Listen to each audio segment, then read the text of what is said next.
शांतिः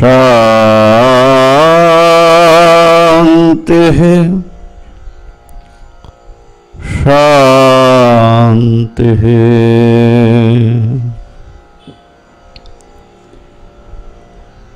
शंकरं शंकराचार्यं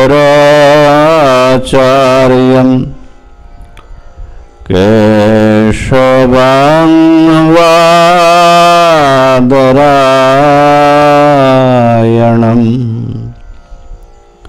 सूत्रभाष्य कृतो वन्दे भगवन्तो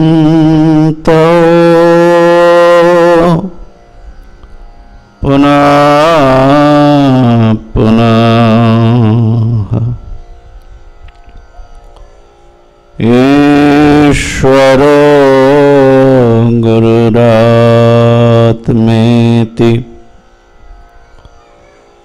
मूर्तिभेदविभागिनि व्योमवद्व्याप्तदेहाय दक्षिणामूर्तये नमः।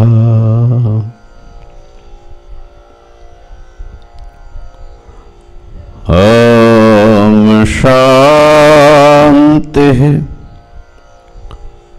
शान्तिः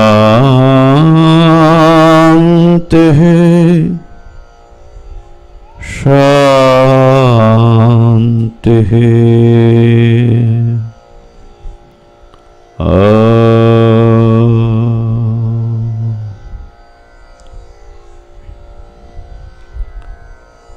विवेक चूड़ामणि का 109 नंबर श्लोक और उसमें सुषुप्ति का विश्लेषण हो रहा है। उच्चारण कर ले। यात सुषुप्तौ निर्विषया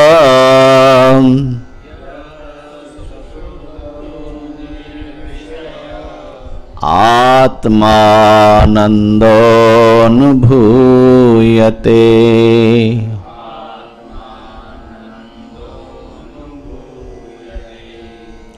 श्रुतिः प्रत्यक्षमैतिह्यम्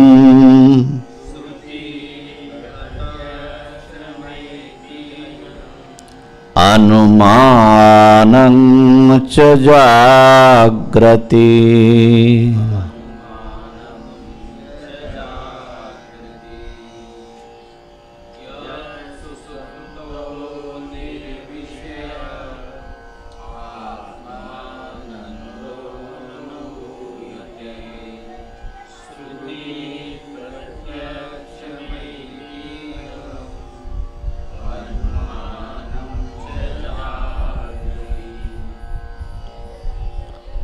सुषुप्ति में आत्मानंद का अनुभव होता है, निर्विषय आत्मानंद का। उस विषय में श्रुति स्वयं कहती हैं एषो अस्य परमः आनंदः। बृहदारण्यक श्रुति है। कैवल्य श्रुति का हमने जिक्र भी किया। तमोभिभूत सुख रूपमयति। ऐसे कई श्रुतियां हैं जो कहती हैं कि जीव गहरी निद्रा की अवस्था में निर्विषय परम आनंद को प्राप्त करता है, ब्रह्मानंद को प्राप्त करता है। हमारा स्वयं का अनुभव भी इस बात में साक्षी देता है कि गहरी नींद में विषय कोई नहीं है शब्द स्पर्शादि, परंतु फिर भी सुख का अनुभव हमें होता है।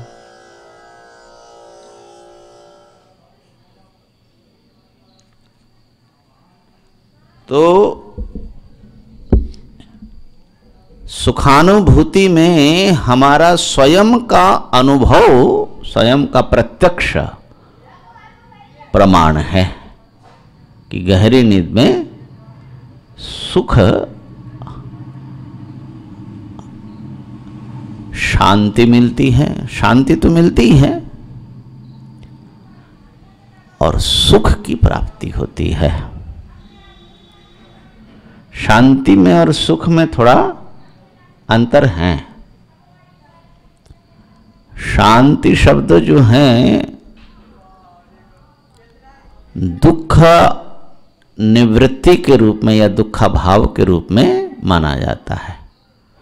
जैसे मान लो बच्चे हल्ला गुल्ला कर रहे थे, आप बोलेंगे कि जब चुप हो जाए अब शांति हुई। माने शांति थोड़ा विक्षेप के साथ जुड़ करके उस विक्षेप की निवृत्ति के लिए शांति शब्द का प्रयोग होता है। रोग की शांति माने शमन।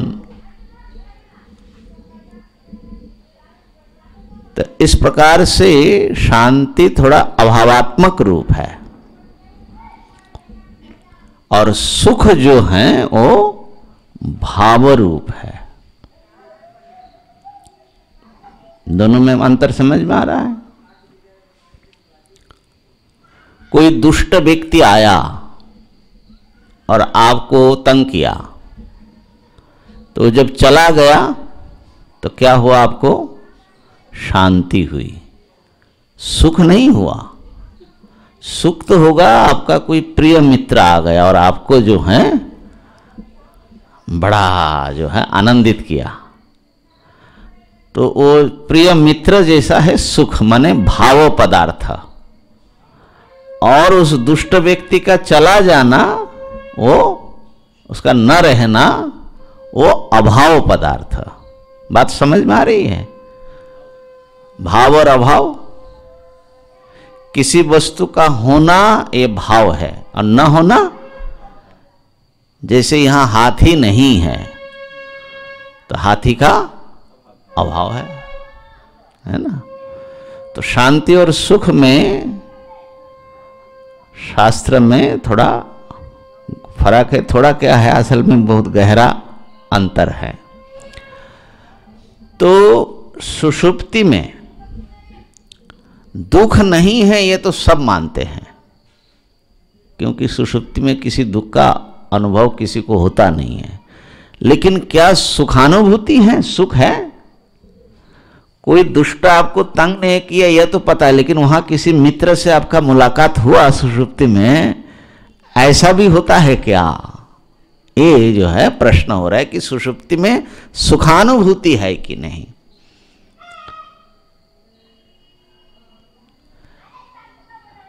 कोई बीमारी से छटपटा रहे थे, दर्द से, अब उसको नींद की गोली दी, वो सो गया, तो उसको शांति हो गई, उसके दुख का अनुभव नहीं हो रहा है। ये बात तो ठीक है, लेकिन क्या सुखानुभूति भी है वहां पर? इसी प्रकार मोक्ष को लेकर के भी यही विवाद है। मोक्ष का स्वरूप जो है क्या है?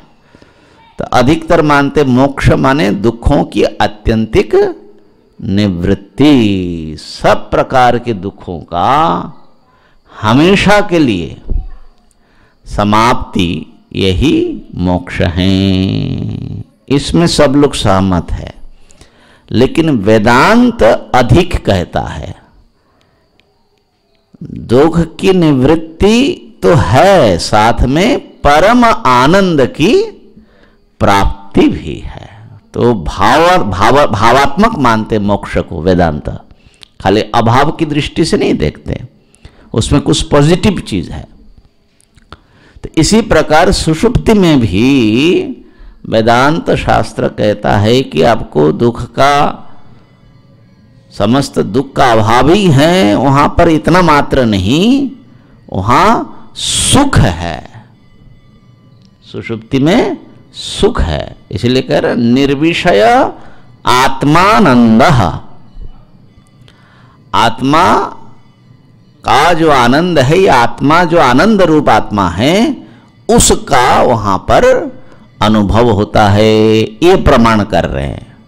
श्रुति कहती है कि वहां परम आनंद होता है, सुख रूपता, जीव व्यक्ति जो सुखरूप हो जाते हैं। अब हमारा प्रत्यक्ष क्या कहता है कि वहां पर सुषुप्ति में जो अनुभव है वो क्या है? सुषुप्ति में दुख तो नहीं है, क्या सुख भी हैं? श्याम जी,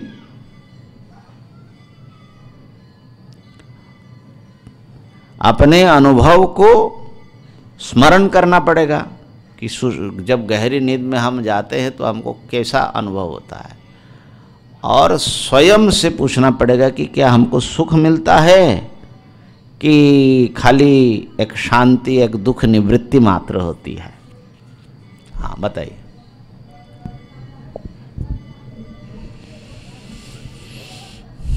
जब हम सुषुप्ति अवस्था को प्राप्त होते हैं, दुखों का तो अभाव रहता ही है वहाँ पे, जैसे विषयों का अभाव है उसी प्रकार दुख का अभाव तो है, उसमें कोई संदेह नहीं दिखता, उसमें कोई मतभेद भी नहीं है। नहीं है। तो दूसरा कि सुख, सुख तो नित्य है, जो आत्मा का स्वरूप है, आनंद स्वरूप आत्मा तो नित्य है, और सुख नित्य होने से अभाव उसका कभी हो नहीं सकता। तो अभाव नहीं हो सकता तो वो भाव स्वरूप ही है वहाँ पे, तो उसकी अनुभूति तो सुषुप्ति अवस्था में प्रत्येक व्यक्ति को होती है। जागृत में प्रत्येक व्यक्ति की अनुभूति भिन्न भिन्न हो सकती है, स्वप्न में भी अनुभूति भिन्न भिन्न हो सकती है, लेकिन सुषुप्ति अवस्था में प्रत्येक मनुष्य की अनुभूति एक समान है, क्योंकि वहाँ पे नित्य आत्मा की अनुभूति होती है, आनंद स्वरूप की, तो उसमें कोई भेदभाव नहीं है, वो एक समान है। तो इसलिए वहाँ पे वो आत्मा भाव स्वरूप मेरे को दिखती है, वहाँ आनंद स्वरूप की अनुभूति होती है, वो भाव रूप ही है। अगर भाव रूप नहीं होती तो सभी को भिन्न भिन्न होती सुषुप्ति अवस्था में आनंद की अनुभूति, पर आनंद की अनुभूति सभी को एक समान ही होती है सुषुप्ति अवस्था में। हाँ, मैंने उसी में संशय हो जाता है कि सुषुप्ति में सुखानुभूति है कि नहीं, उसी में। तो इसमें यहाँ पर जो बता रहे कि स्वयं के अनुभव को प्रमाण रूप में रख रहे हैं, माने ये तर्क की बात तो आगे आएगा कि तर्क से सिद्ध करेंगे कि वहाँ सुख का अनुभव होता है, लेकिन यहाँ पर कह रहे हैं कि वो सुखानुभव आपको स्वयं के ही अपने सुषुप्ति के अनुभव से ही सिद्ध होता है कि वो सुख है, सुख रूप है।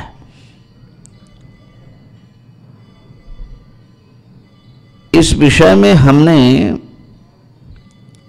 जो अनुभव के ऊपर जो संशय आता है कि सुख है कि नहीं, उस विषय में हमने कल जल्दीबाजी में 2 तर्क हमने दिया था, 2 हेतु दिया था। शायद आप लोगों ने ध्यान दिया कि नहीं।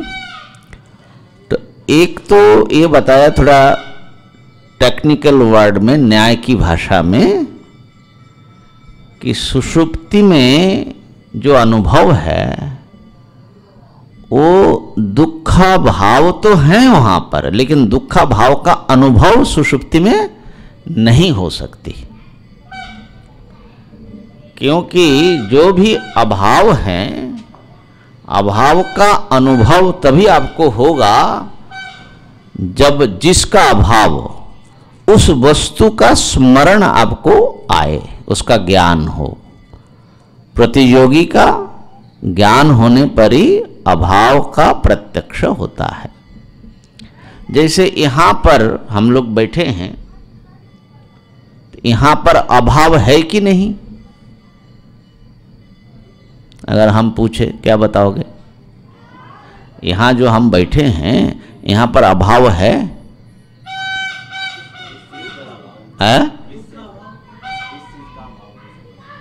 हाँ, किस चीज के अभाव की बात कर रहे हो?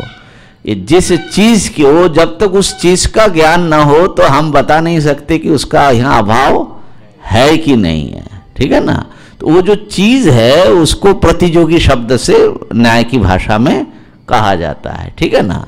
तो यहां पर देखो घटा भाव है, घड़ा है यहां पर नहीं है, तो घट का भाव है। जब तक घट का स्मरण नहीं आया तब तक यहां घटा भाव है ये आपका ज्ञान नहीं होगा।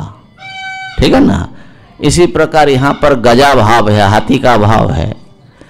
इसी प्रकार यहां पर और भी बहुत सारे अभाव है। यहां पर पर्वत का भाव है ना? यहां पर वृक्ष का भाव है।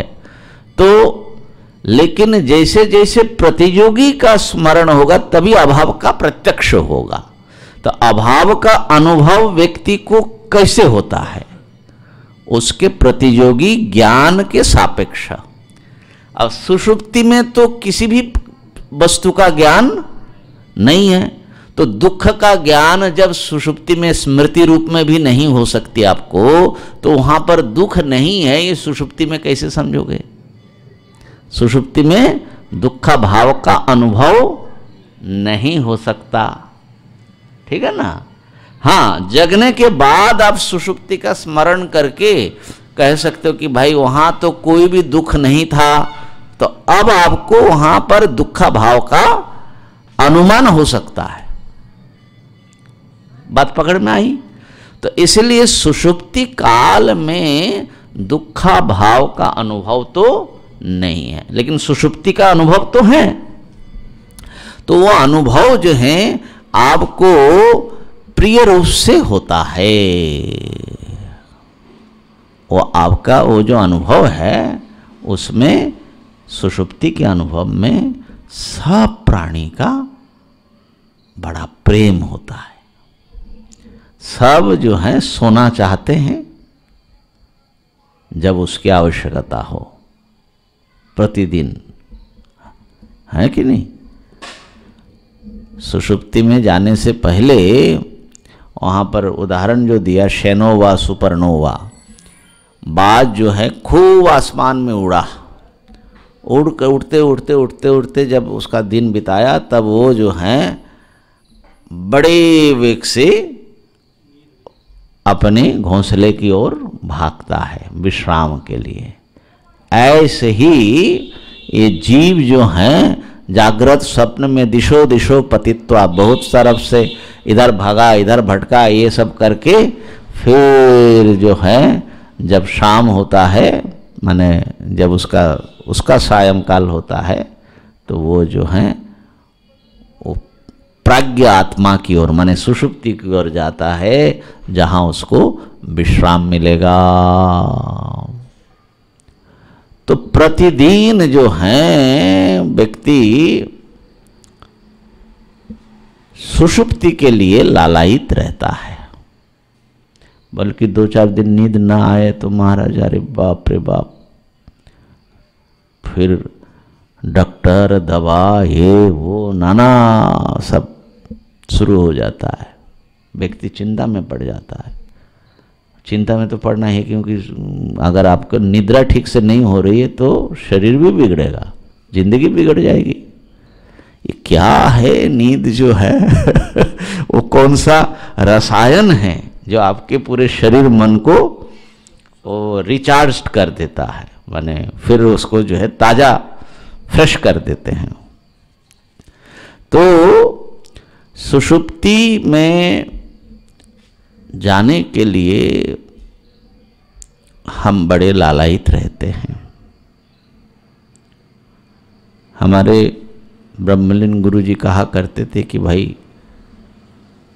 कोई व्यक्ति अरबपति है और बहुत विराट व्यापार, महल, परिवार, धन, लेकिन जब उसको नींद आई तो सबको वो छोड़ता है। बल्कि उसकी प्रियतमा पत्नी भी उस समय अगर खलल डाले तो ज्यादा सहन नहीं कर सकता, थोड़ी देर तो कर लेगा, झेल लेगा।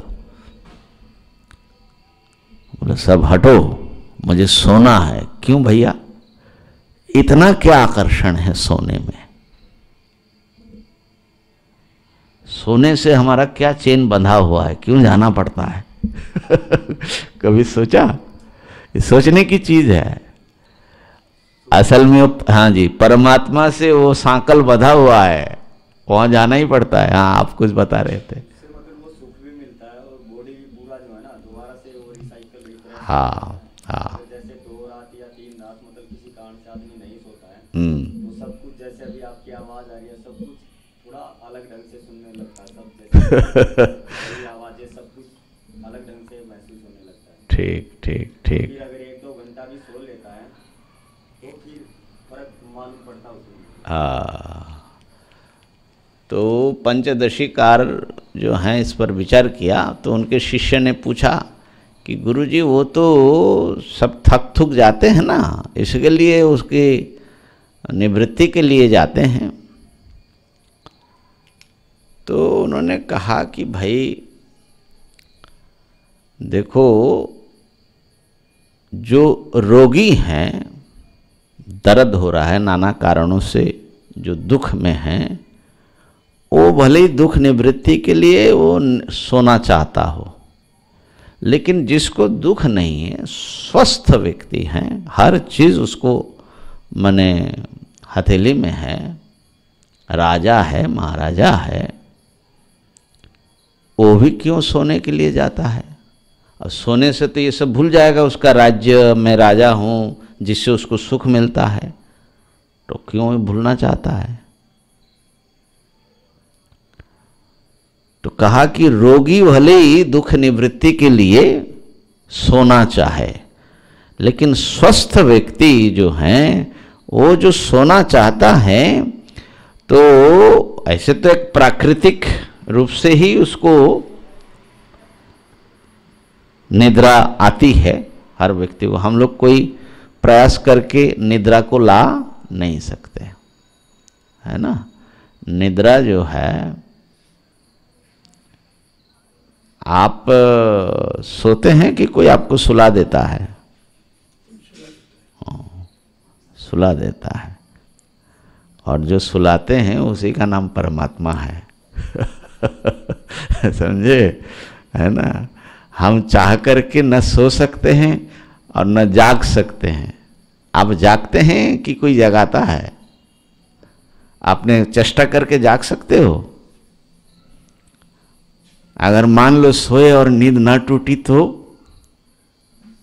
क्या करेंगे हम कुछ कर सकते हैं? नहीं कर सकते। तो किसके हाथ में हमारी जिंदगी है? सोचने की बात है। ना? तो न तो हम अपने चेष्टा करके सो सकते हैं, न चेष्टा करके जाग सकते हैं। वो हमारे हाथ में भगवान ने नहीं रखा, नहीं तो शायद उसको भी और खराब कर देते। इसे तो खराब करने की कोशिश करते ही रहते। आधुनिक इंसान तो निद्रा से बड़ा छेड़छाड़ करता है। वो सोचता है कि सो जाएंगे तो हमारा भोग छूट जाएगा, है ना। तो निद्रा के प्रति हमारे देह, इंद्रिय, सब की एक उसकी मांग है कि हम सोएं। तो वहां पर जो निद्रा है, जब नींद से हम जागते हैं तो जागने के तुरंत हमको अनुभव होता है, तुरंत बाद बड़ा सुख में हम थे,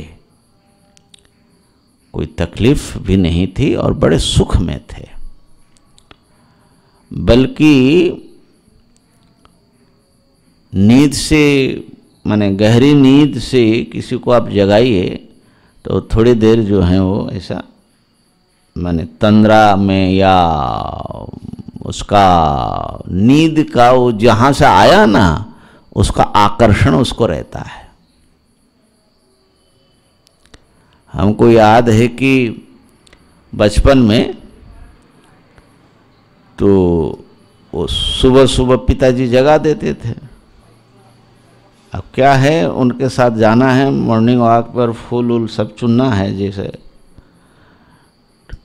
लेकिन वो तो बड़ा अच्छा लगता था। लेकिन वो जो नींद्रा जो तोड़ते थे, मैंने जगाते थे, तो फिर जग करके बैठे रहते थे फिर उनको जो है उठाना पड़ता था वहाँ से भी। तो हम देखते हैं कि निद्रा टूटने के बाद जो है सबको जिस अनुभव से हम आए हुए हैं उसके प्रति अभी इधर जाने की इच्छा नहीं होती है। माने संसार के विषयों में मन उधर डालने की इच्छा नहीं होती है। वो मन का एक आकर्षण, हमारी चेतना का आकर्षण पीछे की ओर है। वो जो है अरे भाई थोड़ा सा और सो ले, माने उसमें अगर आनंद सुख नहीं होगा तो हम क्यों चाहेंगे भाई। जो अनुभूति सुखरूप नहीं है, अगर सुख बाहर की तरफ है मान लो, तो इधर सुख है और उधर सुषुप्ति में सुख नहीं है, तो फिर सुषुप्ति की ओर क्यों हम जाते हैं निद्रा टूटने के बाद भी, है ना। तो इसका मतलब है कि जो सामने जो सुख है उससे भी ज़्यादा आकर्षण थोड़ी देर के लिए वो रहता है। लेकिन धीरे धीरे थोड़ी देर जब हो जाता है तो नाना कर्तव्य का स्मरण होने लगता है, अरे ये काम है वो काम है, तो फिर वो उसका आकर्षण छोड़ करके फिर वो विस्मरण हो जाता है। जो सुषुप्ति का जो अनुभव जो है थोड़ी देर के लिए आया वो फिर हम लोग पीछे छोड़ देते हैं। ध्यान में भी ऐसा होता है। जिस दिन आपको गहरा ध्यान लगा होगा तो ध्यान टूटने के बाद भी वो आपके चलने में बोलने में थोड़ा वो साथ रहता है, वो जो ध्यान की जो शांति है। लेकिन फिर थोड़े धीरे धीरे धीरे धीरे गायब हो जाता है, ठीक है ना। तो इसलिए ये कह रहे हैं कि यहाँ पर हमारा अनुभव से भी प्रमाणित होता है कि ये सुषुप्ति निर्विषय आनंद रूप है। तीसरा प्रमाण दिया ऐतिह्य प्रमाण। ऐतिह्य, ऐतिह्य माने एक परंपरा। तो जो वेदांत की परंपरा है, एक तो स्वयं की अनुभूति, और दूसरे लोग भी अगर उस ढंग की बात कहे कि हाँ प्राचीन काल से ही, तो वो इतिहास, ऐतिह्य माने इतिहास। तो एक तो वेदांत शास्त्र में भी ये बात आया, महापुरुषों ने अपने अपने अनुभव से इसको समर्थन किया सब लोगों ने।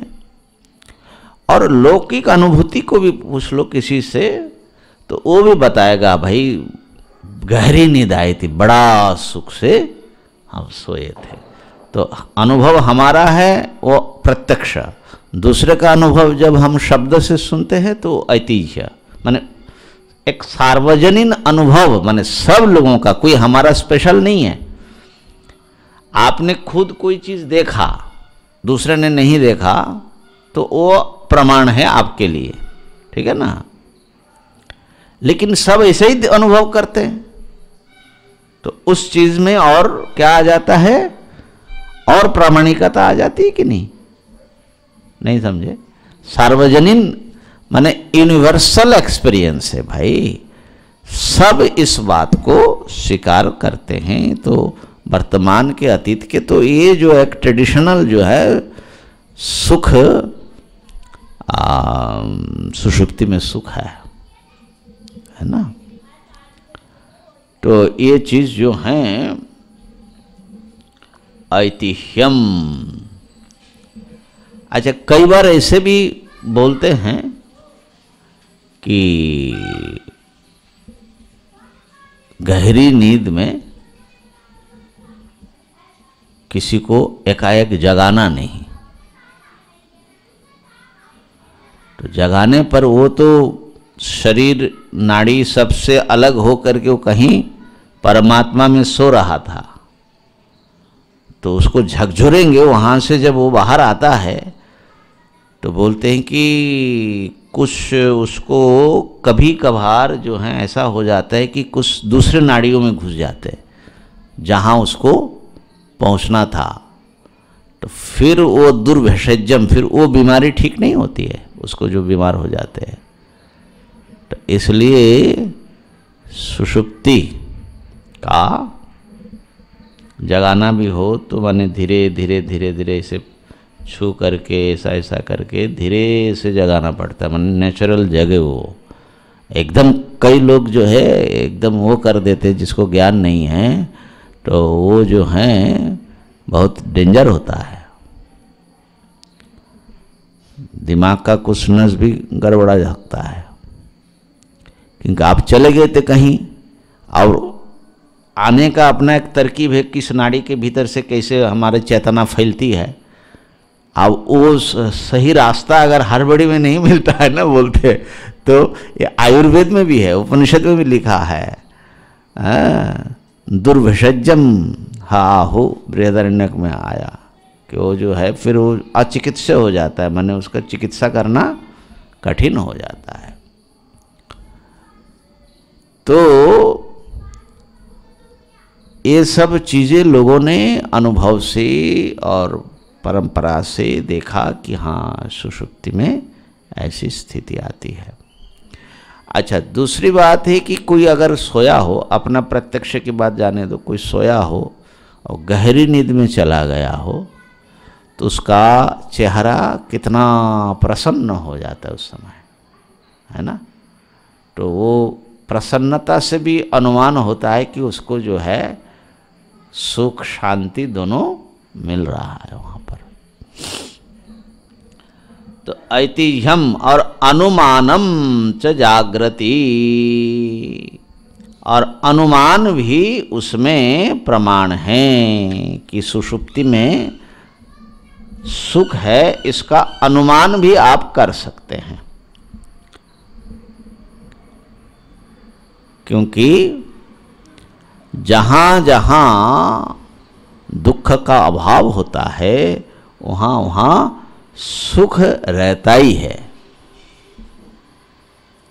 जिस समय हम लोगों की हमारी चेतना में दो विरोधी वृत्ति असल में रहती है, या तो दुख रहेगा या सुख रहेगा, कि और भी बीच में होता है कुछ।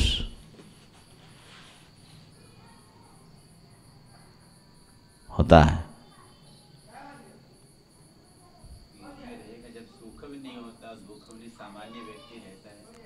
अच्छा, सामान्य जो अवस्था है जिसको सामान्य करे उसको उदासीन अवस्था बोलते हैं, जहाँ पर आपको कोई दुख भी नहीं है, कोई सुख का भी कारण नहीं घटित हो रहा है, तो उस समय उदासीन अवस्था है ना। तो वो जो उदासीन अवस्था है उसमें आप अगर उसको पूछो कि ये स्थिति कैसी है, माने ये स्थिति अनुकूल मालूम पड़ता है कि प्रतिकूल मालूम पड़ता है।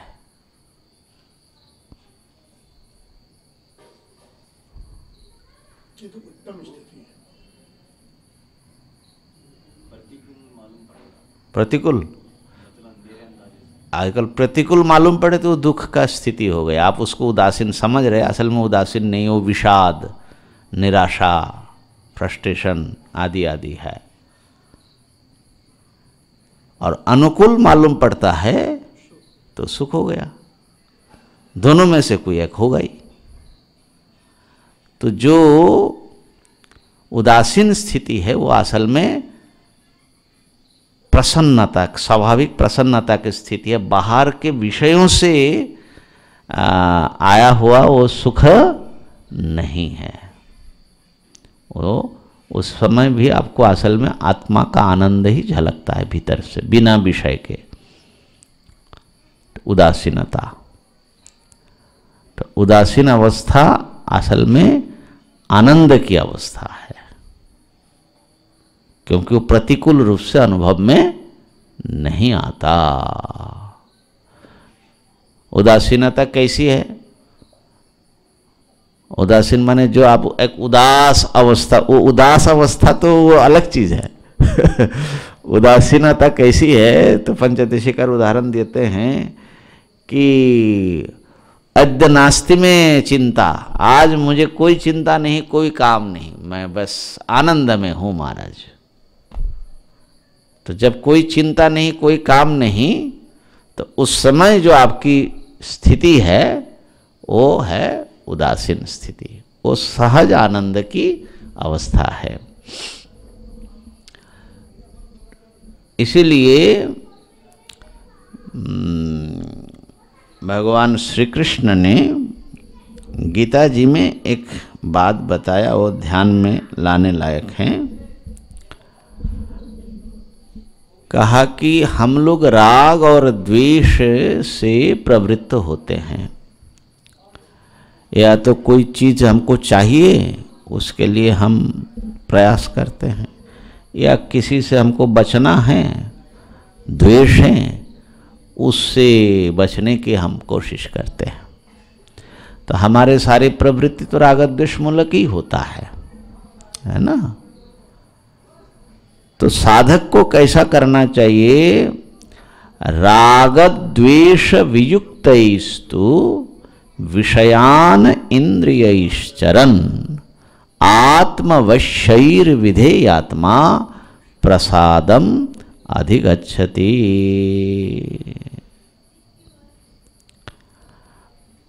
हम अपने इंद्रियों से संसार में व्यवहार करें, जो भोजन करना है भोजन करे, जैसा बर्ताव करना है बर्ताव करे, लेकिन राग द्वेष से अलग रह करके, वियुक्त रह करके ऐसे इंद्रियों से बर्ताव करे जो रागमूलक न हो और द्वेषमूलक न हो। अब जैसे मान लो भोजन की बात है, तो कोई चीज बहुत स्वादिष्ट आपका आ गया, भोजन वो माने आपकी कोई कमजोरी है, तो आसक्ति से खाओगे, खाते ही जाओगे, खाते ही जाओगे, खाते ही जाओगे, वो भी स्वास्थ्य के लिए ठीक नहीं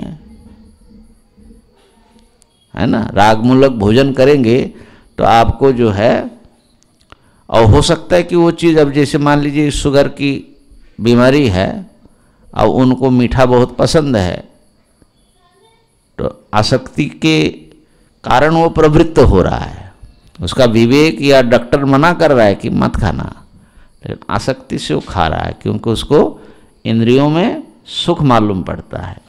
तो आसक्ति माने राग, तो राग के कारण वो प्रवृत्त हो रहा है, तो उसके लिए हितकर नहीं है, बल्कि उसको आपात सुख तो मालूम पड़ेगा। इसी प्रकार द्वेष,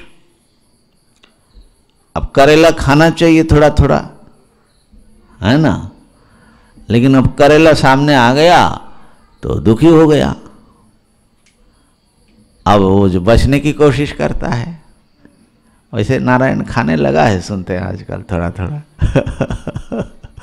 तो अब वो शरीर के लिए हितकर है ना, लेकिन अगर द्वेषमूलक प्रवृत्ति होगी तो आप उसको नहीं करोगे।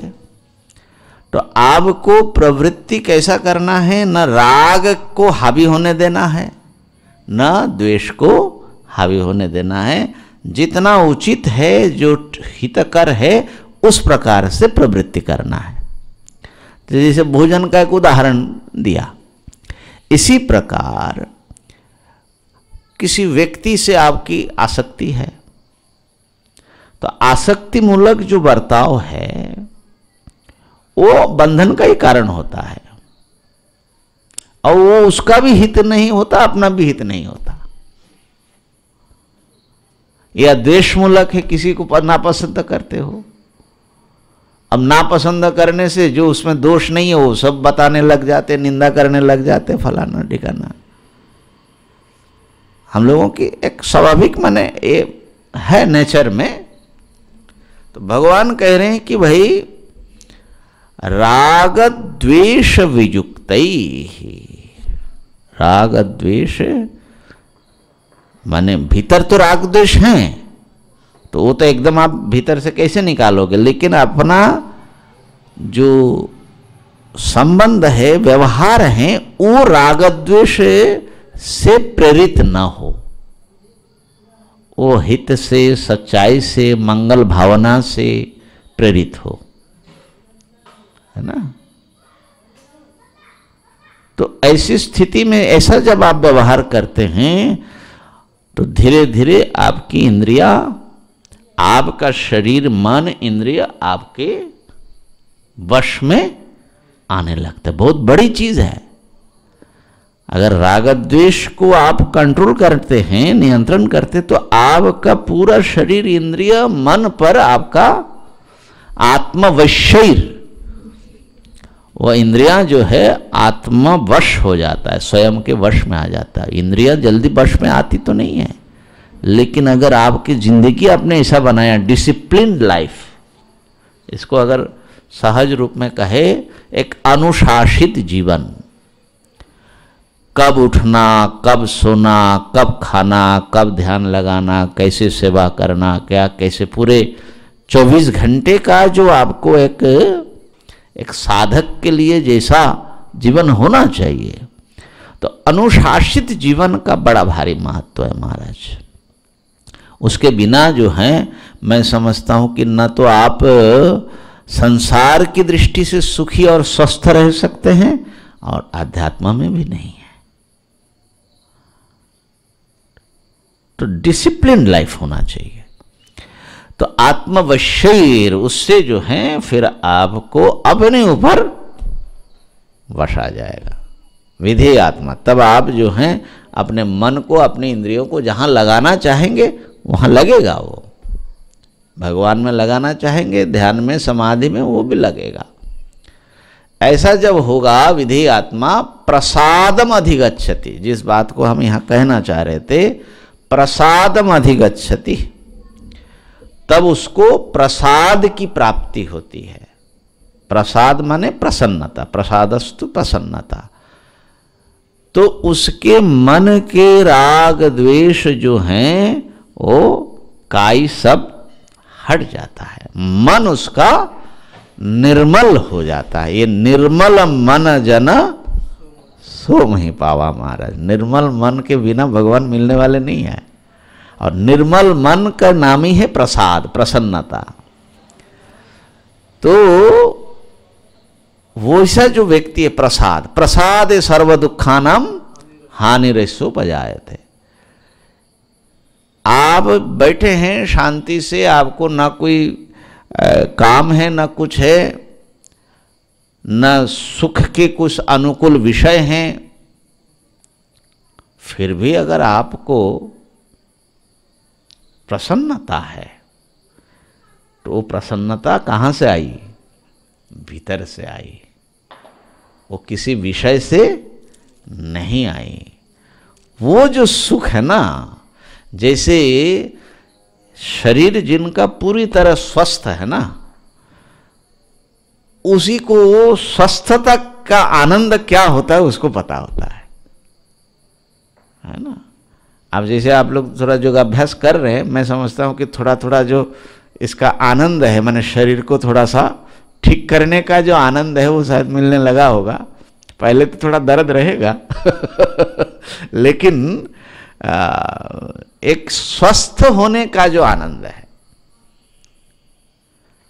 हम सोचते हैं कि पेट बड़ा हो गया और अपना आराम से गद्दी लगाए हुए, इसमें बड़ा आनंद है, लेकिन वो आनंद कितना छोटा आनंद है, वो स्वस्थता का जब आनंद महसूस होगा तब मालूम पड़ेगा।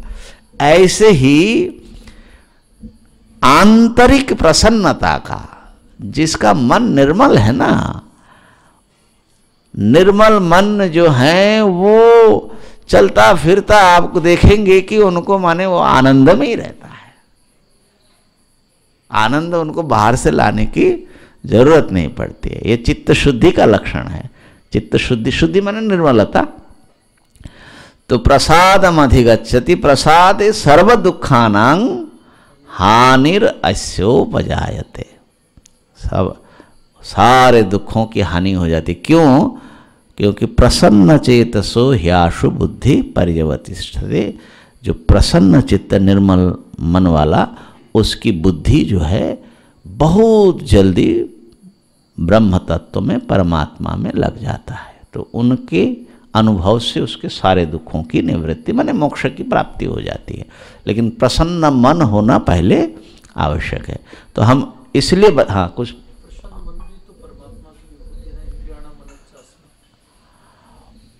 इंद्रियाणम मनश्चास्मि में जो है वो प्रसन्न मन नहीं, मन को ही विभूति बतलाया। मन ही ऐसा है महाराज, बड़ी जबरदस्त चीज है मन, है ना। वो तो चंचलम मन है, माने मन विभूति क्यों है? तो यही मन जो है बंधन का भी कारण है और मोक्ष का भी कारण है। और मन जो है, अगर मान लो मन न हो तो संसार कैसा होगा? होगा कि नहीं होगा संसार? जैसे वृक्षों का मन नहीं है, पत्थरों का मन नहीं है, तो मन से ही तो महाराज मनुष्य होता है। सारा व्यापार मन से होता है। और मन से परमात्मा का, मन में ही परमात्मा की जो चिदाभास कहिए या शक्ति कहिए वो प्रकट होता है। तो वो तो अन्य कारण है। लेकिन प्रसन्न तभी आप होते हैं जब आप राग द्वेष से मुक्त होते हैं। और वो प्रसन्नता रूप जो सुख है वो कहाँ से आया? वो भी बाहर से नहीं आया, वो आपके आत्मा का ही एक सुख मन में के माध्यम से प्रकट होता है, माने भीतरी सुख। तो जैसे ही दुखों का, राग द्वेषों का अभाव होता है तो सुख किधर से आता है? विषय से तो आया नहीं। वो सुख कहाँ से आया? भीतर से, आत्म सुख। इसी प्रकार समाधि में जो जाता है बहुत सुखानुभूति उसको होती है समाधि में। तो समाधि निर्धूत मलस्य चेतसो निवेशितस्यात्मनि यत् सुखम भवेत् न शक्य वर्णयितुम गिरा तदा स्वयं तदंतःकरणेन गृह्यते। समाधि में जो सुख मिलता है महाराज, उसका वर्णन व्यक्ति कर नहीं सकता। इंद्रिय सुख तो कुछ भी नहीं है उसके सामने। तभी तो व्यक्ति सारे इंद्रियों का जीत करके वहाँ उसमें जाना चाहता है ना। इंद्रिय सुख की जो कमियां हैं वो भी हम लोगों को पता लगने लगता है कि इंद्रिय सुख में क्या कमी है। तो विवेकी जो हैं इंद्रियों को जीत करके समाधि में जो सुख प्राप्त करना चाहता है, वो सुख कहाँ से आता है? क्योंकि कोई विषय तो है नहीं, तो मानना पड़ेगा वो भी भीतरी सुख है। भगवान ने कहा योन्तः सुखंतराराम सथांतर ज्योतिरेव, है ना। अंतः एक सुख है, बाह्य सुख है विषयों से, लेकिन बाह्य सुख को दूर करके, उसका आकर्षण हटा करके बाह्य स्पर्शे स्वशक्तात्मा विन्दति आत्मनि यत् सुखम, आत्मा में जो सुख है उसको जो प्राप्त करता है। बाह्य विषयों के सुख में जो आसक्त हो जाता है, मैंने उसको उपेक्षा कर देता है कि नहीं चाहिए, बाय बाय, गुड बाय कर देता है। वो ऐसे आसक्त आत्मा जो है उसको आत्मा में सुख मिलता है। वो जो सुख है वो सुख वो अक्षयम अश्नुते, वो अक्षय सुख है, नित्य सुख है। तो वो आत्मा से निकले। तो कहने का तात्पर्य ये था कि सुषुप्ति में भी जो विषय न होने से, दुख न होने से जो सुख निकलता है तो आत्मा का स्वभाव है, वहीं से आएगा। तो जब जब विषयों का, दुखों का, अन्य माने जो ज्ञान है उसका अभाव होता है, चाहे समाधि में हो चाहे और किसी रूप में हो, तो वहाँ पर सुखानुभूति अवश्य होती है। तो सुषुप्ति में भी दुख का अभाव है तो वहाँ पर भी सुखानुभूति अवश्य रहेगी, क्योंकि दुख नहीं होगा तो सुख, सुख रहेगा।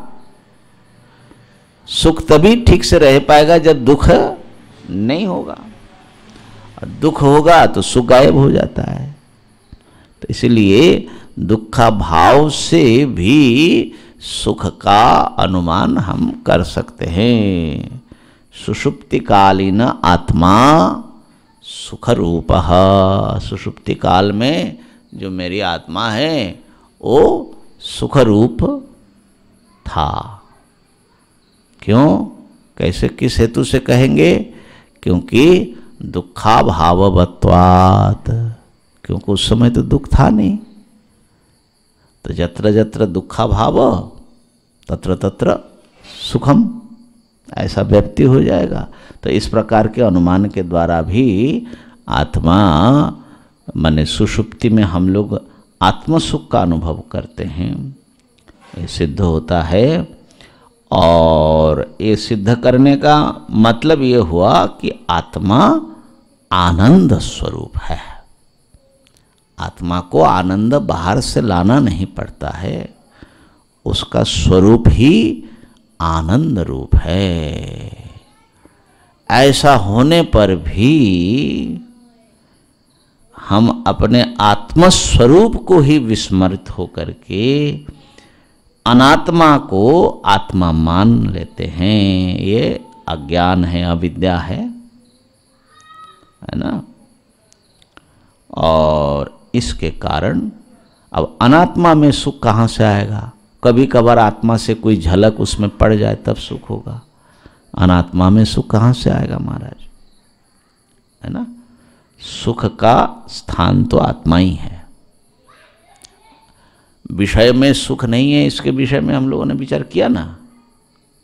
विषय से जो सुख भी आता है वो असल में विषय से नहीं आता, वो परिस्थिति से नहीं, वो मनस्थिति से ये सब विचार हुआ है ना।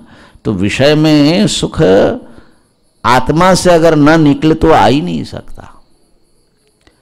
जैसे मान लीजिए कि कोई लड्डू जो है आप खा रहे, बड़ा मधुर है।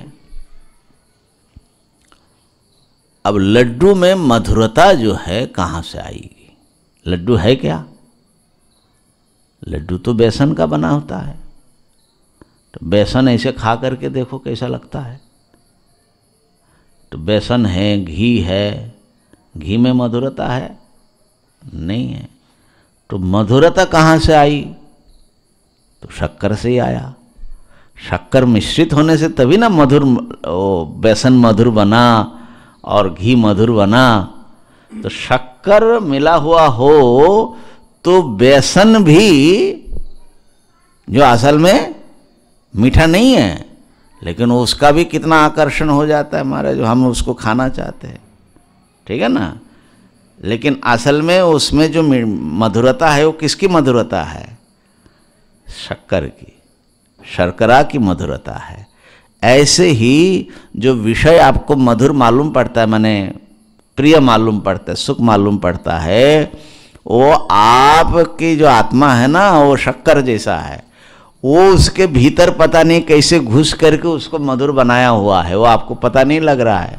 आप सोच रहे हो कि विषय का ही सुख है, वो विषय का सुख नहीं है महाराज, वो आपका सुख है, आत्मा सुख। उसकी एक छाया उसमें पड़ी तो वो भी मधुर होने लगा। तो सारा सुख तो असल में हमारे भीतर है, और उसका आविष्कार करने के लिए ही आत्मा और अनात्मा का विवेक करना है। ये जो अभी जिसको हम आत्मा समझ रहे हैं, एक तो स्थूल शरीर का तो विवेक कर दिए, यहाँ पर सूक्ष्म शरीर का विवेचन चल रहा है। तो जिस अंतःकरण को हम अपना स्वरूप मान रहे हैं, मन को, तभी तो हम कह देते हैं कि भाई गहरी नींद में मैं था ही नहीं, माने ये जो एक और मैं बना हुआ है, नकली मैं, चिदाभास है ना, वो सुखी भी होता है दुखी भी होता है, तभी उसको सुखी करने का प्रयत्न करते हैं। लेकिन इस सुखी दुखी होने वाले इस अहम से बिल्कुल अलग एक परम आनंद स्वरूप सत्ता, वो हमारी अपनी आत्मसत्ता ही है, उसका खबर लगना चाहिए। मांडुक्य में इसलिए दो पक्षी की बात की है कि वृक्ष में दो पक्षी रहता है, एक जो है स्वादु और विस्वादु फल खाता रहता है, और एक जो है ऊपर बैठ करके उसको देखता रहता है और अपने मस्ती में अपने आनंद से चमकता रहता है। तो इस वृक्ष तो ये शरीर ही है, इसमें दो पक्षी है, एक पक्षी तो हम है ही हैं। हाँ जी, वो जो कल आपने बताया था, जैसे आंखें हमारी वो आत्मा के स्थान पे रखी, हाँ वो अंदर कमरे में लाइट जल रहा है, वो हाँ जी, रंग का, हाँ जी, तो सुसुप्ति में वो बंद हो जाता है। कौन सा लाइट? हाँ, हाँ जो कमरे का लाइट बंद हो गया, मतलब वो सुसुप्ति में हम लोग चले गए। जी, फिर वो जो सुख की जो स्मृति बनती है, वो जो स्मृति बनती है, तो वो जब हम होश में आते हैं तो आत्मा का जो प्रकाश पड़ता है वो दोबारा फिर से चालू होता है, जी। वहाँ से पास होती है या उसी समय वहीं पे बनती है? नहीं, उसी से आता है, आत्मा से ही आता है, क्योंकि आत्मा से आए बिना कहीं कोई प्रकाश माने चैतन्य या ज्ञान है ही नहीं है। ज्ञान, आनंद और अस्तित्व, सत चित आनंद, ये आत्मा का ही स्वरूपभूत धर्म है, उसी से बाकी में आता है। वो आत्मा ही देखता है, वहीं पे स्मृति बनती है, वहाँ से पास होता है। जी जी जी, हाँ जी, अभी भी वैसा ही हो रहा है। अभी भी वैसा ही हो रहा है, लेकिन अभी जो है वो दब इसलिए गया क्योंकि वो जो रिफ्लेक्टेड जो प्रकाश है ना, अंतःकरण में जो आत्मा की छाया पड़ी, वो हमारे सामने चमक रहा है। एक दिन उदाहरण दिया था ना कि मान लो कि ऐसे जैसा अभी लाइट जल रहा है, तो दीवार पर लाइट पड़ा कि नहीं पड़ा, लेकिन एक दर्पण लेकर के अगर आप इसको प्रतिफलित करेंगे तो वहाँ पर दिखेगा कि नहीं गोल गोल दर्पण का। तो जहाँ पर दर्पण से प्रतिबिंबित प्रकाश पड़ा वहाँ पर पहले से ही एक प्रकाश मौजूद है, लेकिन दर्पण का प्रकाश क्या करेगा, उसको समझने नहीं देगा कि और कोई प्रकाश है, ऐसा नहीं मालूम करने देगा, तो दबा दिया ना। तो ऐसे ही हमारे अंतःकरण में जो भगवान की छाया पड़ती है आत्मा की, आत्माभास, चिदाभास, वो चिदाभास माने ये अहंकार, अहम अहम अहम जो करता है, तो इस अहंकार के कारण वो असली जो आत्मा है, आत्मसत्ता, वो पीछे रहता है। तो इसलिए दो आत्मा, इसीलिए दो पक्षी, एक छाया आत्मा और एक जो है वास्तविक आत्मा। तो हम लोग छाया आत्मा में जीते रहते हैं और हमारी जो असली आत्मा है उसका खबर नहीं लेते, इसीलिए हम तो दुखी हैं, है ना। तो अपने भीतर ही वो परमानंद स्वरूप आत्मा वो हमारे अपने ही सत्ता है, लेकिन ये जो उपाधियां हैं बाहर से, शरीर है, इंद्रिय है, मन है, मन के जो आभास है, इन सब से उसको वो सबसे वो छुपा हुआ है।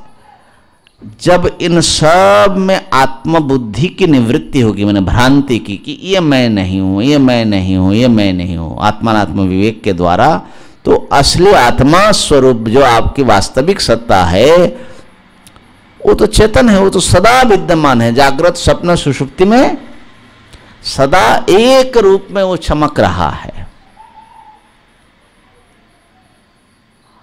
वो है ब्रह्म सत्ता, वो है असली आत्मसत्ता, और वो आनंद स्वरूप है।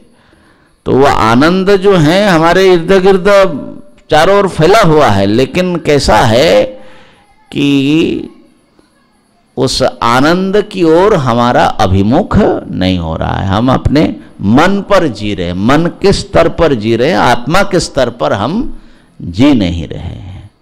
और ये अंतर्मुख होकर के विवेक के द्वारा जब हम अपने वास्तविक आत्मसत्ता का आविष्कार कर लेते हैं तो हमारा आनंद स्वरूप, आनंद होने की और जरूरत नहीं हो, तो आनंद ही आनंद है महाराज, है ना। तो ये बात है। अब आगे की बात कल बताएंगे। ये सुषुप्ति का विवेचन इसलिए किया गया, इस जो है सूक्ष्म शरीर से आत्मा को अलग समझने के लिए। अब आगे आएगा कारण शरीर का वर्णन और कारण शरीर से अपने को कैसे अलग करें। ओम पूर्णमदः पूर्णमिदं पूर्णात् पूर्णमुदच्यते पूर्णस्य पूर्णमादाय पूर्णमेवावशिष्यते। ओम शांतिः शांतिः शांतिः। ओम ब्रह्मार्पणमस्तु।